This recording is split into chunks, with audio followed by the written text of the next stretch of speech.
Good morning, everybody. Happy Monday. Let's begin with what's possibly my favorite topic, vaccination. So we are seeing an amazing recovery in the city. We got a long way to go, but we're seeing a recovery. You go around the city, you can feel it. I was around this weekend, different parts of the city, incredible energy. Why? Because people got vaccinated.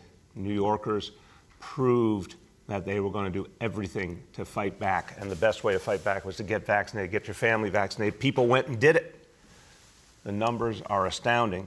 And I want everyone to be proud of the fact that as of today, more than 82% of New York City adults have had at least one dose of the vaccine. More than 82%, that's an astounding figure. That's something every one of you should be proud of. And thank you to everyone who's participated. Now we have a chance to double down and protect more New Yorkers because of boosters. We're very, very happy that the booster shots are here. I want to make clear from the beginning, we're going to get different authorizations at different time. Right now, it's Pfizer recipients. Folks who got Pfizer shots before can get Pfizer boosters now. Moderna will come along later, Johnson & Johnson, but right now, it's folks who originally got Pfizer shots can get the Pfizer booster. We do expect those other approvals very soon for boosters. And the one I'm particularly excited about, as early as next month, the approval for vaccine for the 5 to 11-year-olds. That's crucial, and that's going to be so important for this city.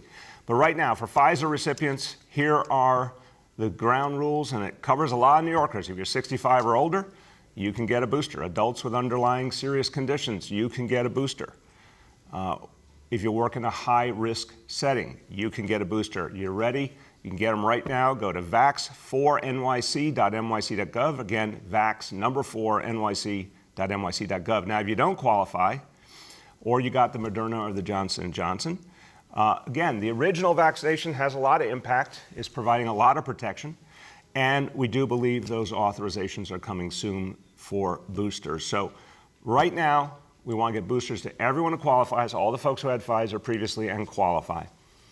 But we're obviously every single day continuing the effort to get folks vaccinated for the very first time who have not yet, getting second shots to people who need second shots. But again, let's be proud of New York City. Over 82% of adults have had at least one dose. That's a big, big deal. Now, want to update everyone on the school vaccination mandate. There was a court action late Friday, temporary hold, but not a full trial. There is going to be a full procedure in the course of this week. And we're very, very confident that the city, Department of Education, is going to prevail because we're trying to protect kids, we're trying to protect families, we're trying to protect working people in our schools. We've been in court with this very same set of information, very same argument at both the state and the federal level. We've won previously. We expect to win again and quickly this week.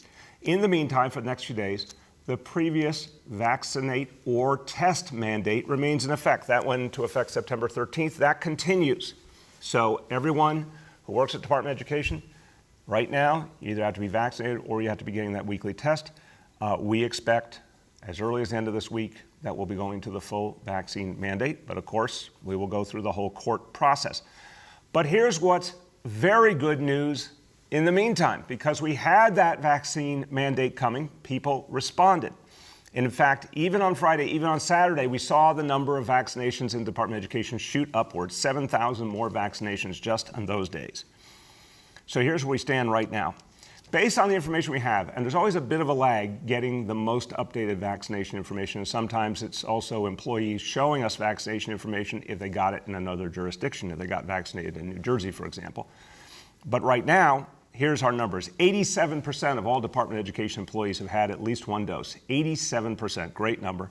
90% of teachers, 97% of principals leading the way. Thank you to everyone who got vaccinated, particular thanks to the principals for their leadership.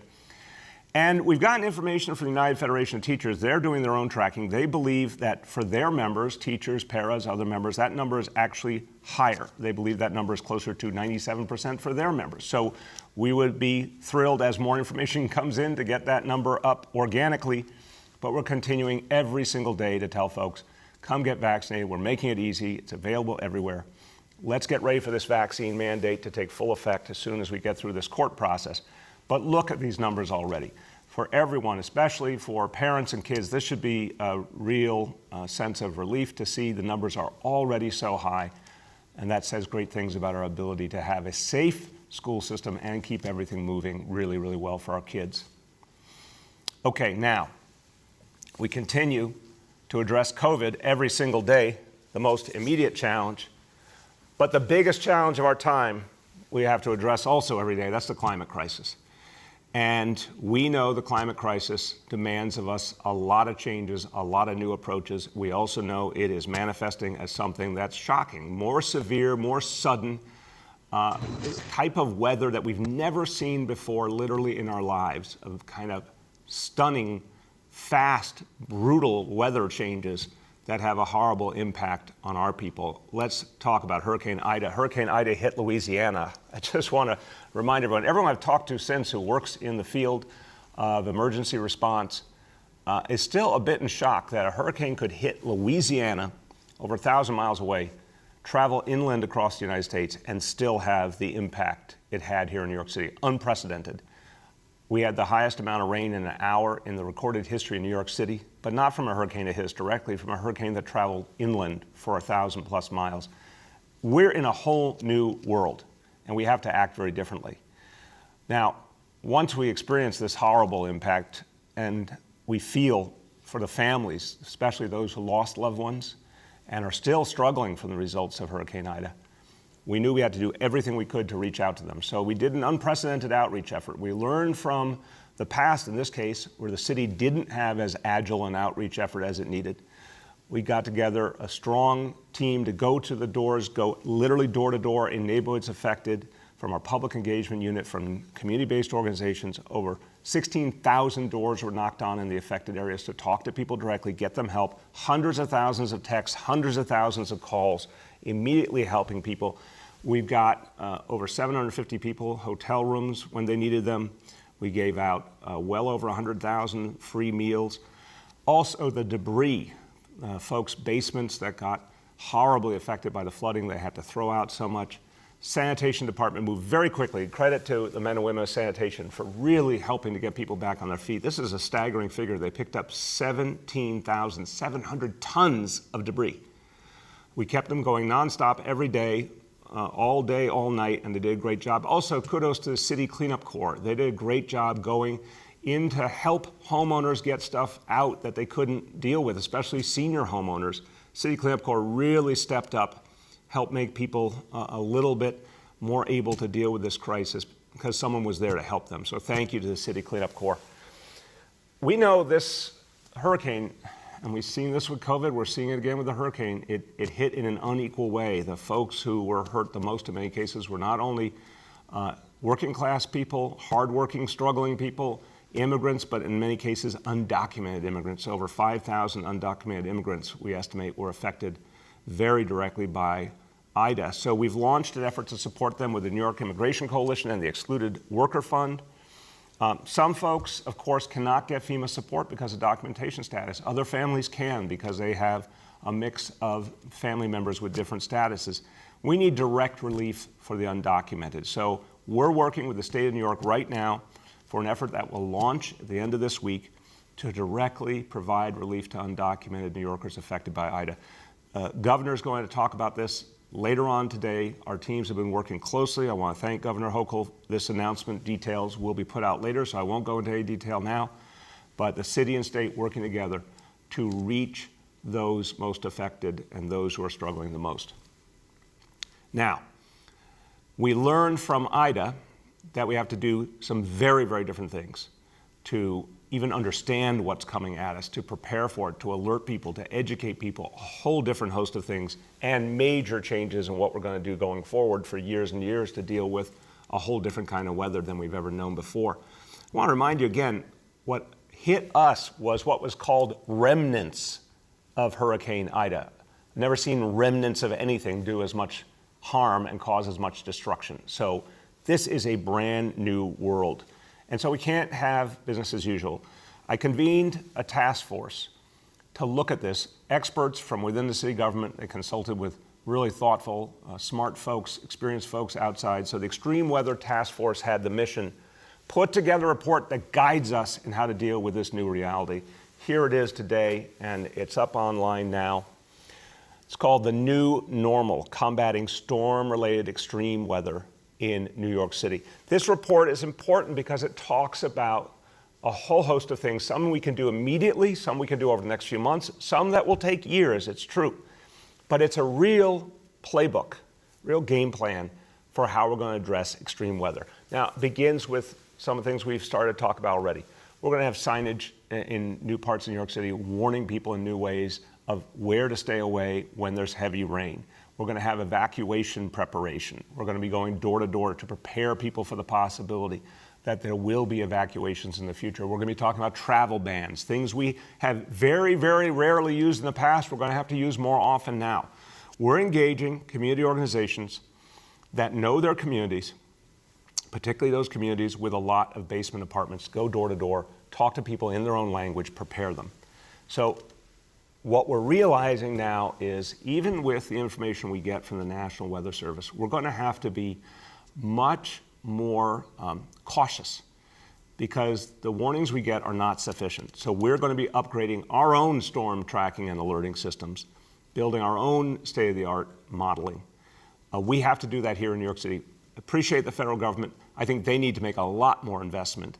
This is something Senator Schumer's talked about, a lot more investment in the modeling and the projecting so they can prepare people all over the country for these crises. But we've got to do it ourselves in the meantime, and particularly focus on being able to warn people as early as humanly possible, even the possibility that something really challenging is coming. And we've got to focus, of course, on the neighborhoods that have had the hardest times all along. In immigrant communities, low-income communities, communities of color, we've got to be especially focused on getting the word out, getting people ready. We're going to do a full census of all basement apartments in New York City, so we have an exact way to do an outreach, going literally knocking on doors, educating people, but even in evacuation, knowing exactly where police department, fire department, others need to go for an evacuation. If we give that order, we have to be able to implement it immediately. Now, we've talked about what we can do to fix some of the underlying problems. It's going to be real tough. That's the truth. Our sewer system was built for an entirely different reality in terms of climate. We've made some investments, $2 billion investment in the sewer systems in Southeast Queens. That really helped. But that was one neighborhood, one area. To do the whole city, to rework all our sewers for this new reality is probably over $100 billion. That's only going to happen with a lot of federal support. So we're clear in this report, federal support, state support, there's a lot of things we need to get to the bigger solutions, the truly long-term solutions. But in the meantime, we have very aggressive actions we're going to take to protect people in the here and now. I want you to hear about what this means from folks who are on the front line, who saw the effect of Hurricane Ida, who have been fighting for a long time to make sure communities are protected. One of them first, he was my colleague in the city council when I was first a council member. I have tremendous respect for him, and he's also been a leader fighting for the investments New York City deserves from his position in the state Senate. He knows a lot about the challenges of flooding from the communities he serves in Southeast Queens. My pleasure to introduce New York State Senator Leroy Comrie. Good morning, Mr. Mayor. How are you this morning? Good, Senator. How you feel? I'm feeling well for a Monday morning. We're doing well. Thank you for having me on, and thank you for talking about the relief that we need to help our homeowners for while we're dealing with the issues of the pandemic. Our small homeowners have been suffering, and the property tax abatement programs would give them a stable safeguard at a time when many are still struggling. To keep their heads above water. They've been working as they had been told originally to create opportunities for tenants, for people, and they have been without relief for over 18 months now because of the court system, because of the backlog, because of the moratorium. And I have, unfortunately, in Southeast Queens and throughout Southeast Queens, one of the highest foreclosure rates in the entire state. So anything that we can do to give property relief for small homeowners would be great. So I want to thank you for embracing these bills and embracing this concept so that we can provide some type of tax relief for homeowners during this time. Thank you. Thank you. And Senator, I want to emphasize the point you're making. You know, as I mentioned, the need for federal relief, state relief. One of the things we want to explore immediately, this is for everyone's understanding as we talk about particularly what we saw happen to the basement. So the basement apartments, again, by our estimate right now, over 100,000 New Yorkers living in over 50,000 basement apartments that happen to not be legal, and that's a problem. But the solution is very complex and very costly. Senator Comrie is one of the people who is leading the way with us trying to figure out the solution, including it could be tax credits to help homeowners convert these apartments to legal apartments. Now, again, it will take serious investment. Tax credits, public investment, both on top of whatever a homeowner can do. But a lot of the homeowners who were hit hardest by Ida are people who are working class, have very few resources, can't make the investment. We're going to need the help from the state, because if we can find a way to finance these improvements and conversions, it will help the homeowner, it will help the tenants in the basement apartments, it'll make the situation safer. But we're going to need a lot of resources, and that's where the state comes in. Thank you very, very much, Senator. Thank you. Thank you, Mayor Blasio. Have a great day, everyone. Stay safe. Amen. I want you to hear from someone who's really focused on these basement apartments, and it's a huge challenge, but trying to find ways to support the tenants who live in them, trying to find ways to meticulously do the work to get each and every one converted. It's going to take a long time, but it begins by focusing on wherever we can make an impact and then working for those bigger investments from the state and federal level to help us do it. She has advocated for working people aggressively and looked for new solutions. My pleasure to introduce Councilmember Darma Diaz. Good morning, my mayor. The pleasure is all mine. Representing the 37th Councilmatic District is definitely an honor for me, and having been part of the conversation, the pilot program, for almost 5 years now, I'm glad that the conversation has taken place, so we have where to start from. Hurricane Ida was definitely not something that we expected. We lost too many families, lost displacement to too many families and too many deaths. I'm eager to see you're optimistic and plan to putting forward. Again, I thank you. I thank you for the holistic conversation we're having here today and what promises to be extremely successful. I would also like to thank, from the bottom of my heart, on behalf of myself and my staff, for OEM. Calling at 1 o'clock, 2 o'clock in the morning, difficult times, Mayor as well, you responded to me on the spot immediately as I was struggling to face my families. For me, as a council member, I'm just happy to be a part of the conversation and knowing the 37th Councilmatic District has a pilot program, and that in conversations with my colleagues, prior to Ida hitting, there was strong support for basement apartments and bringing into sustainable living. As we all know, New York City is in a housing crisis. But the sooner we're able to move this pilot into reality, less homelessness I feel New York City will encounter. Thank you again for this opportunity. Thank you so much, Councilmember. Thank you for all you're doing, advocating for the people of your community and helping us look for every solution. And now, in terms of the scope of this report, and it's really for anyone concerned about climate change and resiliency and how we protect people, take a look at this report, because there's a lot of really powerful solutions, including powerful ideas about how to use open space, how to use our parks as part of the solution.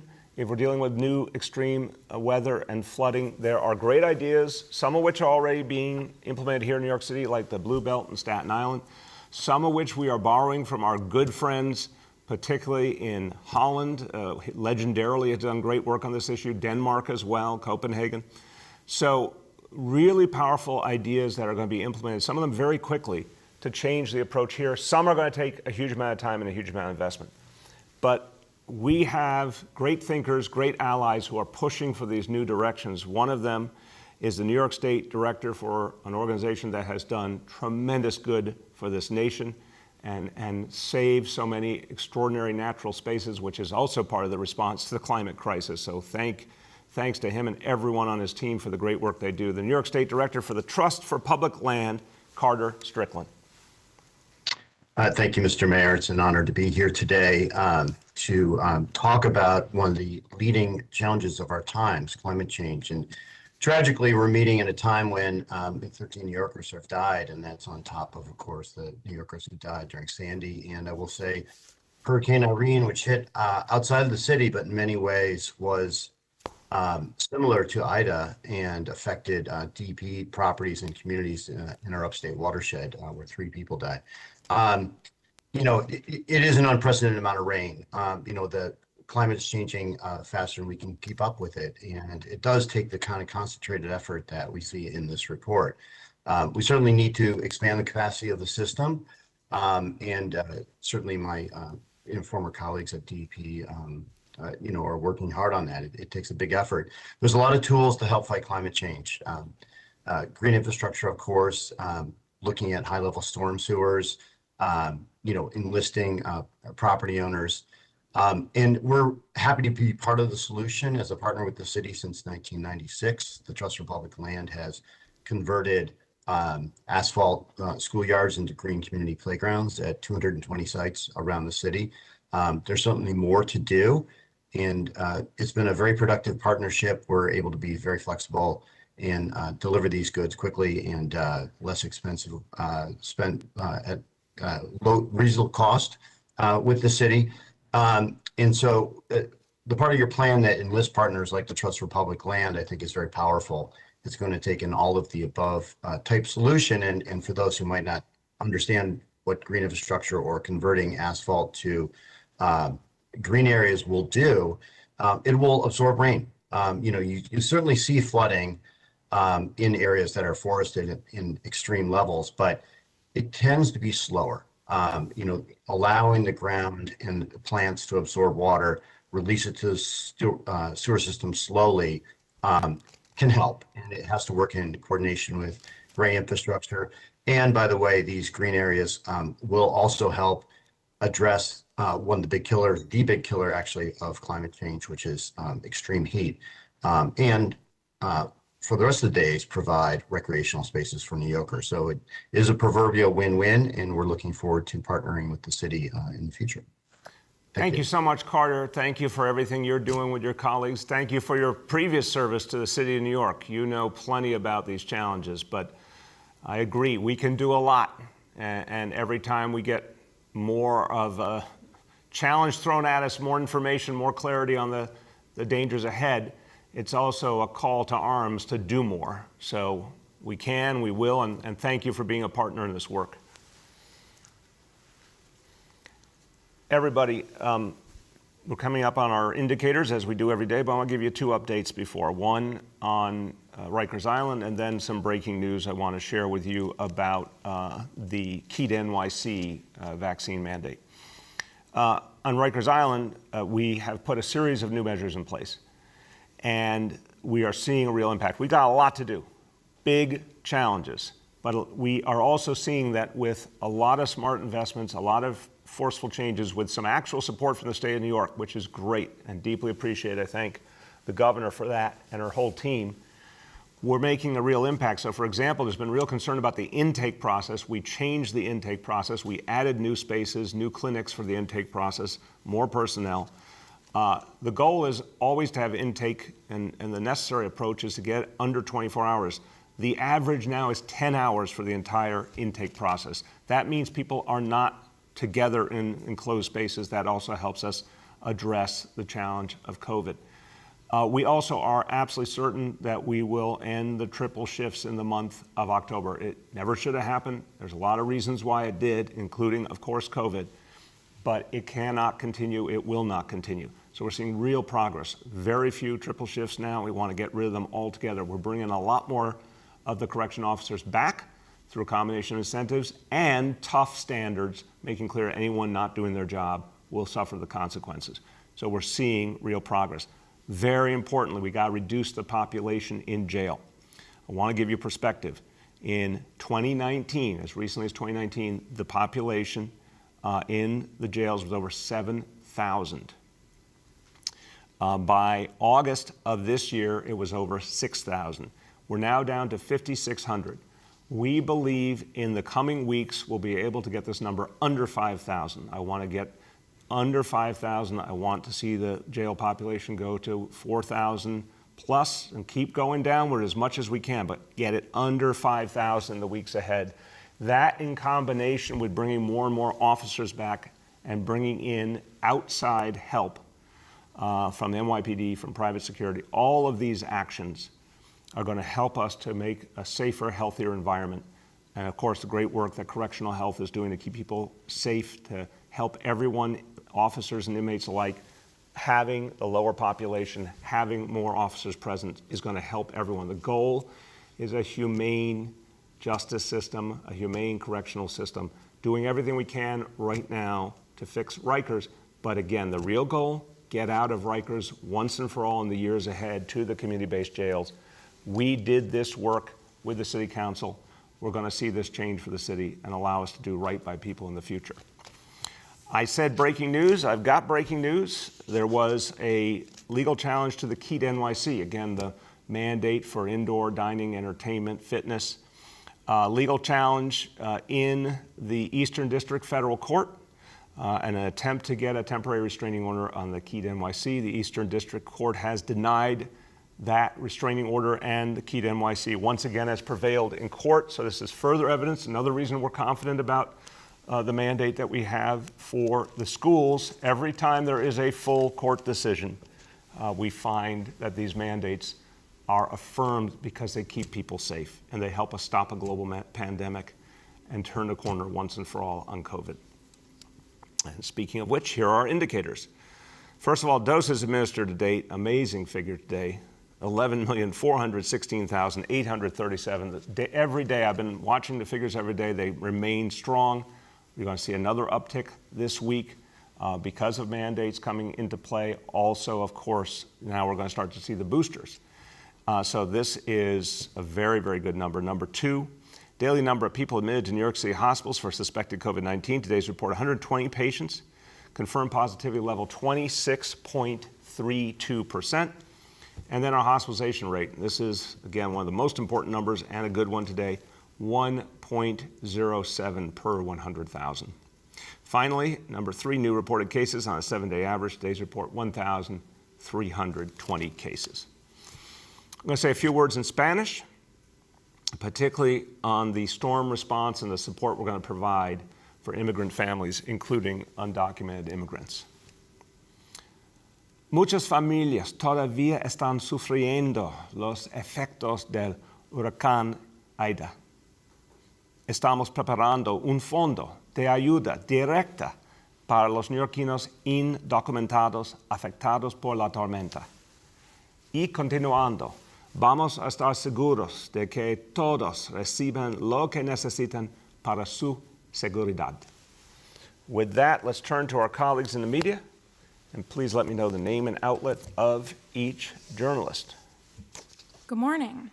We will now begin the Q&A. As a reminder, we are joined by Dr. Dave Chokshi, Dr. Mitch Katz, Emergency Management Commissioner John Scrivani, Department of Environmental Protection Commissioner Vincent Sapienza, Director for Mayor's Office of Climate Resiliency Janie Bavishi, MOCJ Director Marcus Soleil, and Chancellor Misha Porter. Our first question today goes to Juliet from 1010 Wins. Good morning, Mr. Mayor. Good morning, Mr. Mayor. How are you doing today? Good, Juliet. How are you? Very well. Thank you so much. I know on Friday you said you had planned to go to Rikers this week. When will that be? And will press be accompanying you? I'll be going this week.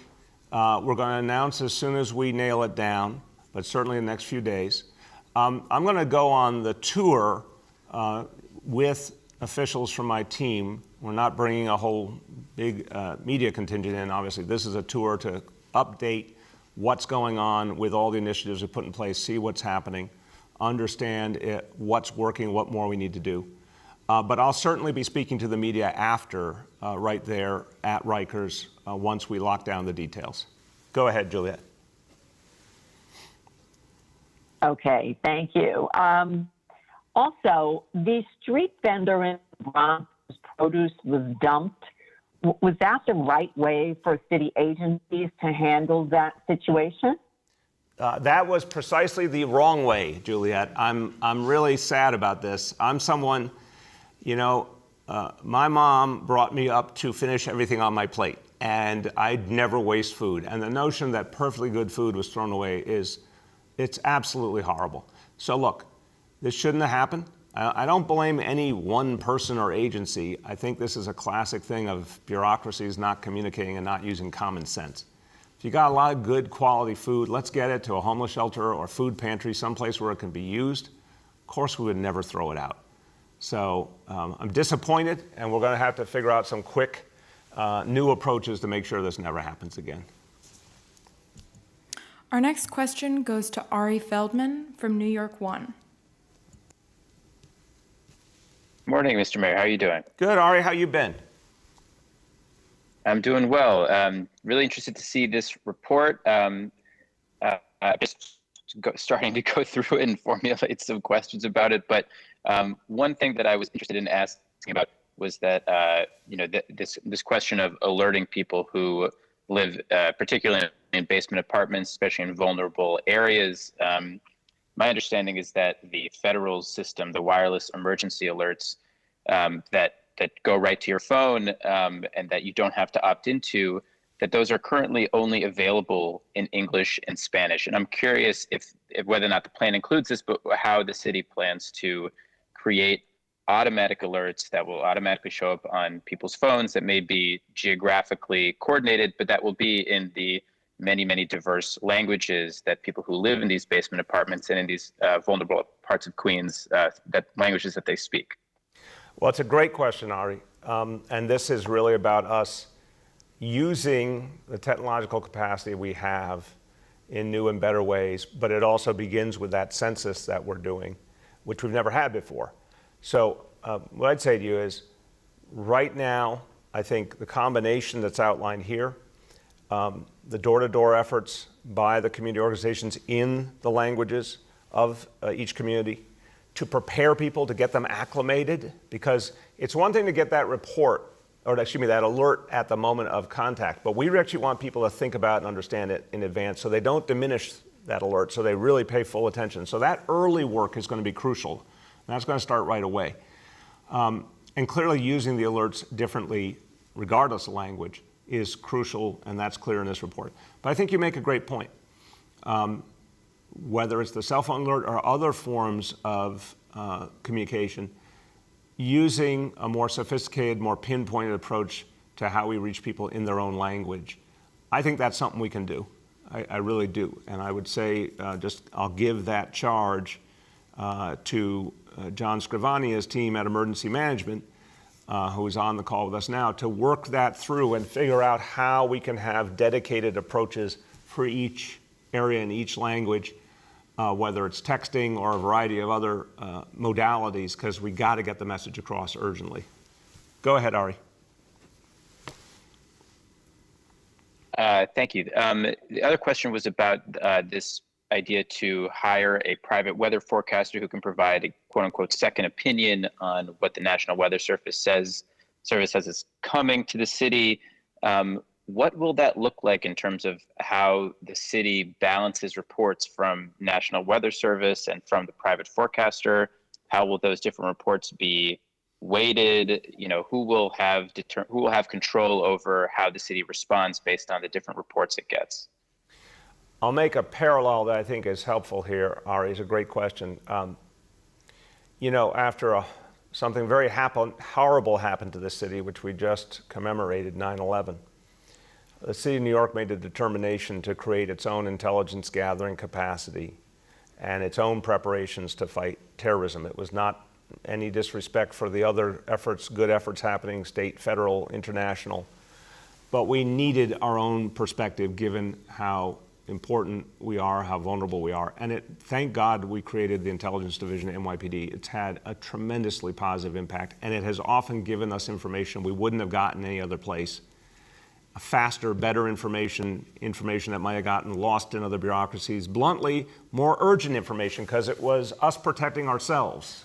and thinking about our people directly. National Weather Service, they do good and important work, but we've too often found the reports were too vague or too late, and we need something more urgent. So my simple summary would be having private forecasting capacity to just be that second set of eyes, just like you go to a second opinion with a doctor, to tell us if what we're seeing from National Weather Service looks like the whole story, whether there's a possibility of things happening earlier, higher impact, what level of alert we should go to. Someone dedicated to thinking from the New York City perspective, not the whole nation perspective. I think that's going to be really, really valuable. Our next question goes to Andrew Siff from WNBC.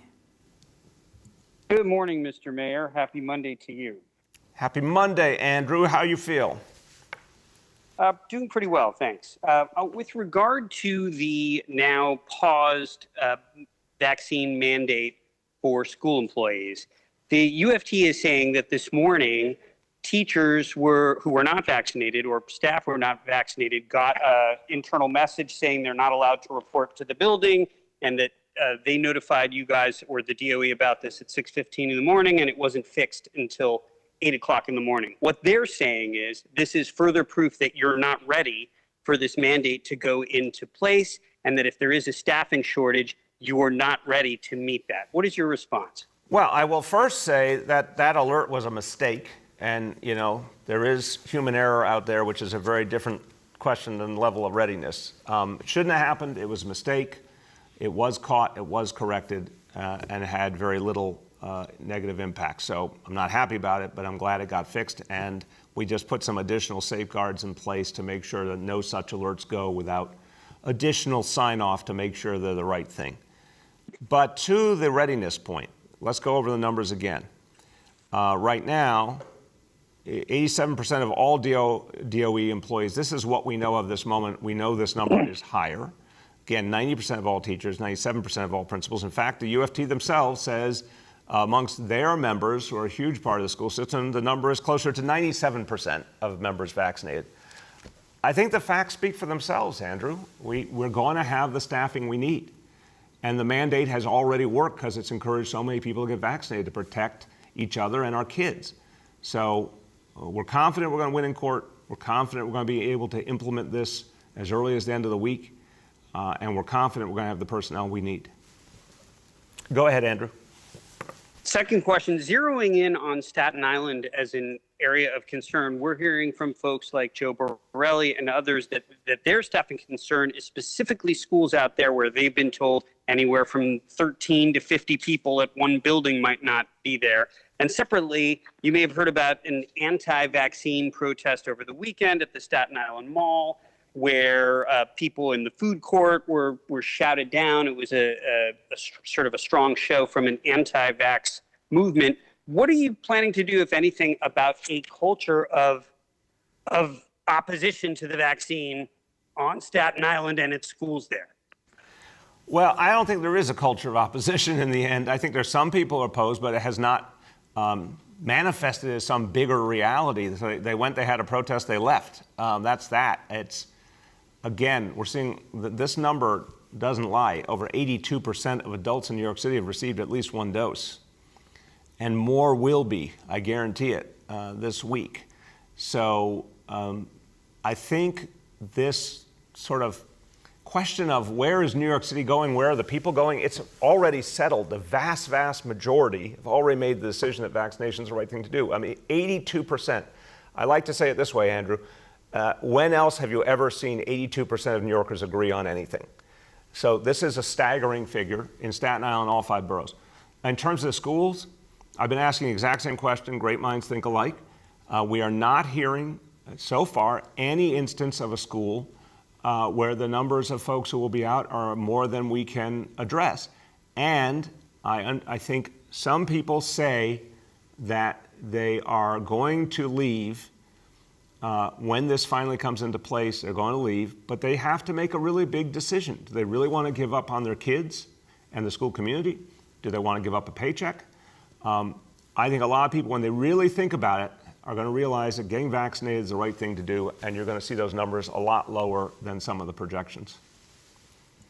The next question goes to Marla Diamond from WCBS 880. Good morning, Mr. Mayor. This is a question for you and Mitchell Katz. Are you aware of any staff shortages at city hospitals, public and private, because of the state vaccination mandate that goes into effect today? I'll speak to the publics and say, and I want to give Dr. Katz credit, I think he's managed the situation very well. I feel very good about our ability to have the staffing we need in the public hospitals. I'll let Dr. Katz start, and then he and Dr. Choksi can speak to anything about the private hospitals that we're hearing as well. Go ahead, Dr. Katz.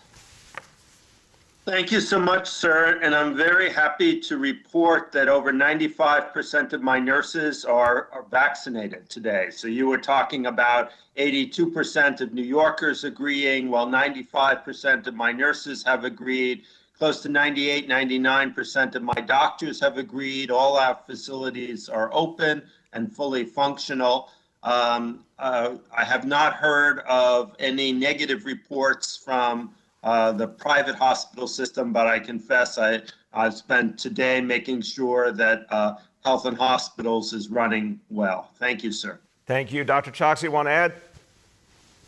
No, sir, nothing to add. Thank you. Okay, go ahead, Marla. Rikers visit. Would you have anything to say on calls from advocacy groups? They say that you can use your executive powers to release more nonviolent offenders. Is that something that you plan to do? And also, have you met with the city district attorneys on the issue of bail? Advocates said at a protest this week that it is still being set at a high level for low-level offenders, a level of bail that they often cannot meet. Okay, two different questions there. Marla, on bail, I've talked to the various district attorneys quite a lot. I think the important point is that judges are working within the law to determine what's safe and what makes sense. So I don't hear reports that the advocates are raising. I'm certainly not hearing that from district attorneys. I think right now the challenge is work within the law, but keep public safety first and foremost. In terms of the second part, Marla, I'm sorry, I'm going to ask you to repeat that other part of your question. Right. Can you use your executive power to release even more people at Rikers that do not fall under that it's the state, what the governor announced about releasing nonviolent offenders, the 191 nonviolent offenders. Can you release more with your executive powers? Yeah, you said the key point is nonviolent. Here's the deal. With my executive powers, there is the ability to release certain people. It is a small number. We're going to talk about it as soon as we have finished a process with the district attorneys, NYPD, evaluating each case. I have been real adamant about I want to reduce population in Rikers quickly. We are reducing it as we speak. We're going to reduce it by hundreds more very quickly in the coming days because of work we're doing with the state, because thank God the less is more law is now at our disposal. We're going to be able to drive this population down, I think, in pretty short order below 5,000. That's the key point. But the ability that I have to do further releases is small in the scheme of things compared to these big moves we're making. And also, I'm only going to release someone if I'm convinced it will not hinder public safety. So that's the balance we're going to strike. But we will be providing those specific numbers as soon as the evaluation is done. Our next question goes to Emma Fitzsimmons from the New York Times. Good morning, Mayor. I was curious, are you concerned about shortages at private hospitals in light of this new vaccine mandate? And what are you doing to monitor that or respond to that? I will start, Emma, and obviously turn to Dr. Choksi, Dr. Katz to comment as well. Am I concerned? Yes, but am I seeing evidence of any substantial shortage in New York City private hospitals? No, I am not seeing that at this moment. I think there are big challenges around the rest of the state for sure. But I think really good work. I mean, obviously, you've seen some of the hospitals that got out first with vaccine mandates have had extraordinary success getting their folks vaccinated. Health and hospitals, you just heard it from Dr. Katz, putting that mandate in had a big impact. So we're going to be watching and be ready to work with the private hospitals if there is any problem, but I am not perceiving a major problem at this point. I think anything that we see is something that we'll be able to make adjustments to help address. Dr. Choksi, Dr. Katz, you want to speak to that? Yes, sir. That's exactly right. And we are in touch with our colleagues at the private hospitals, nonprofit hospitals, to make sure that they have plans in place, with respect to adequate staffing. But as you said, what we've seen thus far, for example, New York Presbyterian had implementation of its vaccine requirement last week and saw minimal to no impact in terms of patient care. And you just heard from Dr. Katz in terms of what's happening in health and hospitals. I do expect that some places where more healthcare workers remain to be vaccinated may have to make some operational adjustments, particularly to ensure that the places that staffing is most important, that's intensive care units or the operating rooms are adequately staffed. But I do believe that hospitals will be prepared to get through this, again, without a major impact to patient care. I'll just add on a personal note, I was in my own clinic last Friday. Everyone that I was seeing patients with, this was at Bellevue Hospital, part of the health and hospital system, was already vaccinated. And I think that there are so many people who have been taking care of patients over the last 2 years who want to feel safe in the environments that they're in and who are very supportive of these vaccine requirements moving forward, because it's the right thing to do for not just their colleagues, but also the people that we're taking care of. Thanks, Doctor. And Dr. Katz, you want to add anything? No, sir. I totally agree with Dr. Choksi. Thank you. Thank you. Go ahead, Emma. And then in terms of H&H, Dr. Katz said that not everyone is vaccinated. There are high rates of nurses and doctors, but my understanding is that less well-paid workers are vaccinated at lower rates. So how many healthcare workers do you expect to put on leave today if they're not vaccinated? And let me just offer, before turning to Dr. Katz, Emma, one, again, this comes down to the hours, really, as people have to make a choice. I really feel strongly that many people, whatever previous hesitations or concerns, when it comes down to a choice of, are you really ready to give up a job that you've been a part of, serving people, a community of people, are you really ready to give that up? Are you really ready to give up your paycheck? A lot of people at that point say, okay, wait, I'll go get vaccinated. I think that's a powerful reality we're seeing here. But go ahead, Dr. Katz. Yes, sir. I totally agree with your analogy. And when I did a town hall last week, I got a lot of positive feedback about reminding people that smallpox vaccination was also mandated. And because of that, I have the scar of taking Vaccinia, which was a very dangerous vaccination that people actually died of. But happily, my children do not. They did not have to get vaccinated because we eradicated the disease. We do things sometimes for purposes that are greater than ourselves. In terms of health and hospitals, we're over 90% now across all employees. And even today, we are not putting people on leave. If people are not vaccinated, they're not going to get paid for today. But we're keeping lines of communication open, and we're hoping that if not today, then by tomorrow, people will go and get vaccinated and resume their posts. So I don't yet have any final numbers, but today's actions will be for people who are not vaccinated. They cannot come into our facilities, and they will not be paid for their work. Thank you. Thank you. Go ahead. Our next question goes to Aaron Durkin from Politico. Hi, Mr. Mayor. Actually, Emma asked something similar, but I don't think I heard an answer to part of it, which is how many public hospital employees are, I guess, this category that you're saying are just not getting paid starting with today and not allowed to show up starting with today. Is that correct? And what is the number?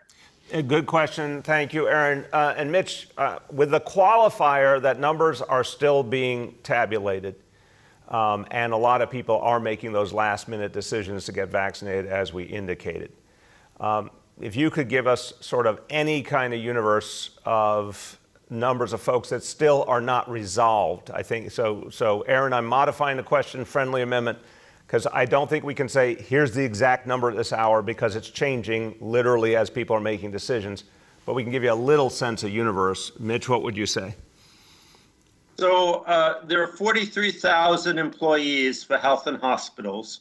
We're over 90%, which means there are about 5,000 people who are not yet vaccinated, as of the best information we had last night going into this morning. But as you say, sir, I won't have better information until the end of the day, because if someone comes in for their shift today, we will send them to the vaccination clinic, and if they get vaccinated, they can then go to work. So I won't know until the end of the day. Also, for people to keep in mind, because we're a 24-hour, 7-day-a-week service, not everybody is due for working today, this morning. So some people will get vaccinated today so that they can come in for an afternoon shift or an evening shift. But going into today, I had about 5,000 people who were not yet vaccinated. Right. And Aaron, to put in perspective, so you're now seeing at Department of Education and at health and hospitals, the number we have this hour is so high, and we again know that more people have gotten vaccinated we still haven't gotten the report on, or more people will choose to, that these are numbers that we can sustain. The point is, when you're around 90%, clearly we can work with all the tools we have to keep everything moving. So there'll be challenges, unquestionably, but I want to affirm, when you're at that level of vaccination, good organizations, good leaders like Dr. Katz can work unquestionably with the personnel they have to keep everything moving. And I would remind you, all these leaders were lacking a huge amount of personnel at the height of COVID, because so many people were out with COVID, and they still kept extraordinary operations going in the face of crisis. This is a situation much more manageable, and we're going to have the people we need. Go ahead, Aaron.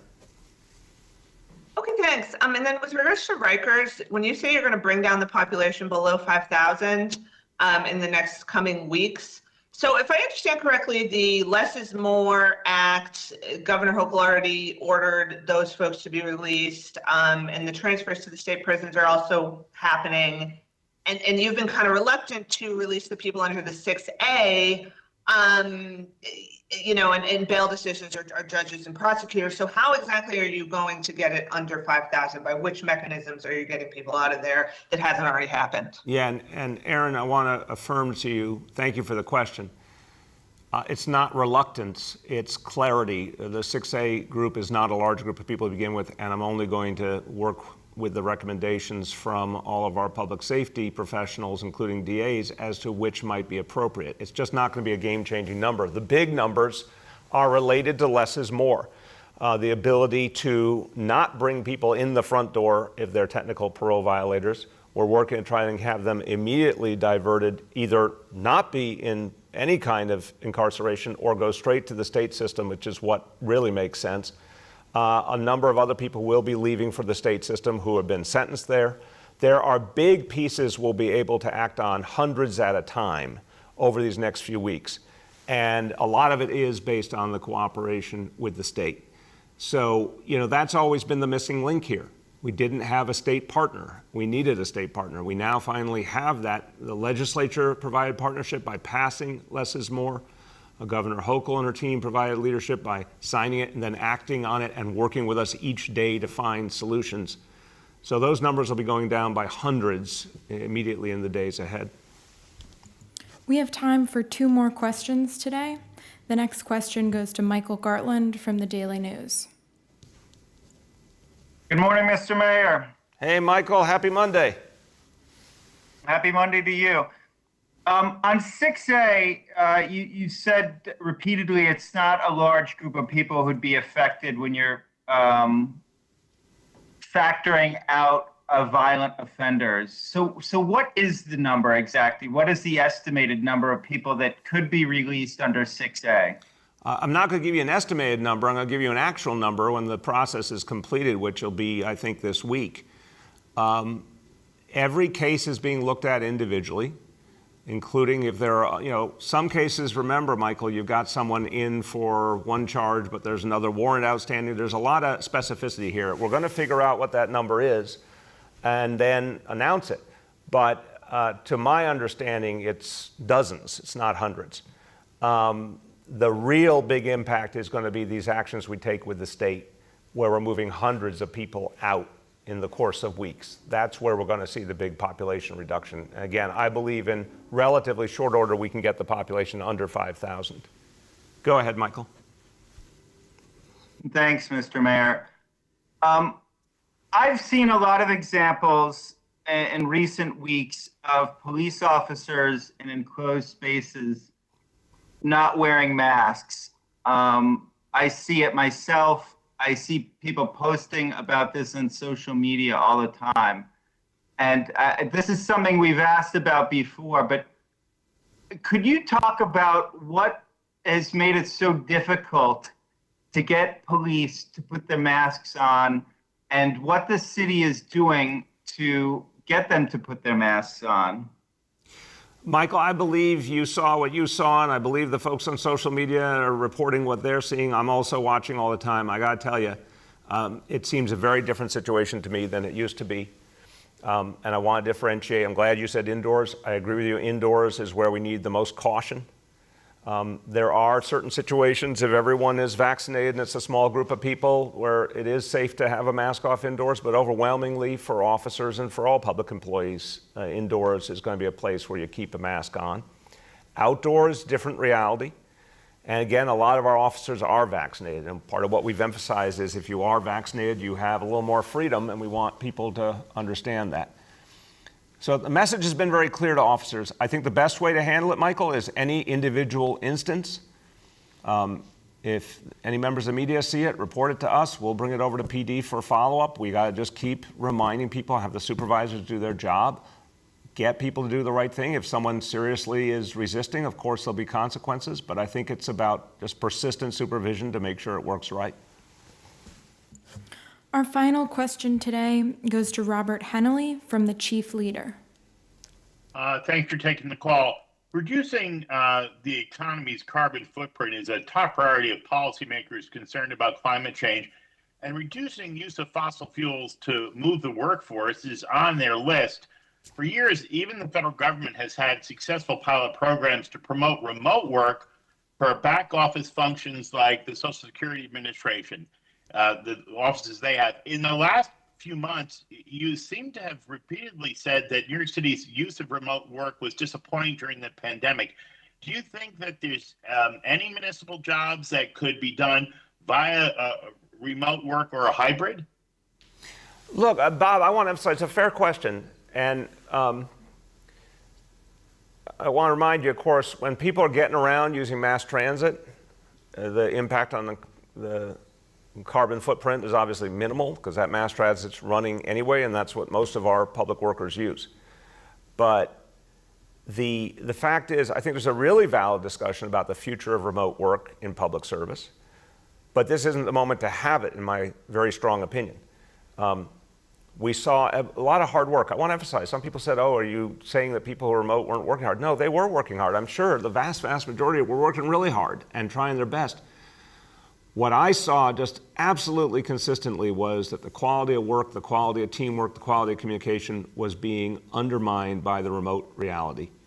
And that the best we could do for people, the best we could do for the people we serve was to get our workforce back, get them coordinated, get them focused on the people they got to serve, get them vaccinated. But post-pandemic, whole different discussion.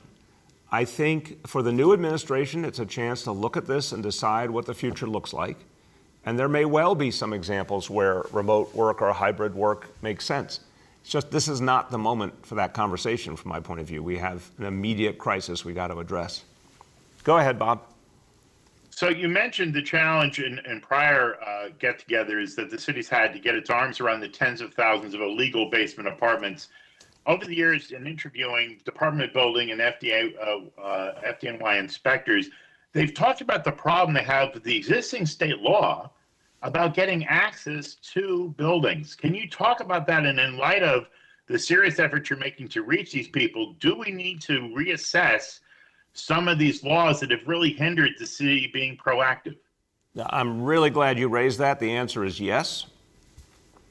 And I'm going to send a message out. You're going to help me with my managerial approach for the day, Bob. I'm sending this message out to all the good people who worked on this report. I know you're going to be doing follow-ups each month, providing progress reports on this, which is great. Include what Bob just said in one of your follow-ups, because this has been a big issue. I think it has ramification for what we're talking about with the basements, but I think it has ramification for all the work that, for example, the buildings department does in terms of health and safety. I have been at town hall meetings where people say there's a problem, the house next door, there's a safety problem, a health problem for our community, and we send over inspectors, and the inspectors say they can't gain access. I've always thought that's ridiculous. It's not the inspector's fault, it's the law's fault. That if someone is there from the city to protect the health and safety of the surrounding community, they have to be able to get access. So I think you're exactly right. We should, and thank you. I will always comment and compliment when media raise things that we in public service need to know and need to act on. Thank you, Bob. We need to change city and or state law to give those inspectors access. And if they need support from any of our public safety agencies in doing it, they should get it, because a lot of what they do is what's going to keep people safe. And if they can't get in the building, they can't keep people safe. So thank you. And everyone, look, as we conclude today, we got big challenges. We're still fighting back COVID. We've got this huge new challenge from climate. But I urge everyone to look at this report, because it's an example of what New York City does. We get hit with something, we get right back up, we find new solutions, we move quickly, we are bold. That's who we are as New Yorkers. We do not take no for an answer. So whatever is thrown at us, we're going to find a solution. People are doing that right now with COVID by getting vaccinated. Thank you to the 82%. Let's go get the 18% now and finish the job and beat COVID once and for all. Thank you, everybody.